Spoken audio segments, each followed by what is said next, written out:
Сентябрьский день, взлетая птицей, как сумма жарких репетиций, рассыпался на крыш минут.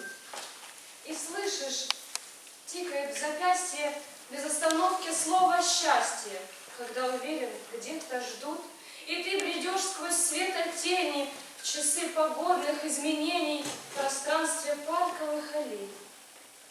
Иной чудак просил бы нитку, смотря на то, как листья никнут, и, не желая отпускать, вчерашний август вышивал бы речами, как иголкой жалобы, а ты, я верю, смог принять дары осеннего наития, как эхо светлого события, не замечая бытия.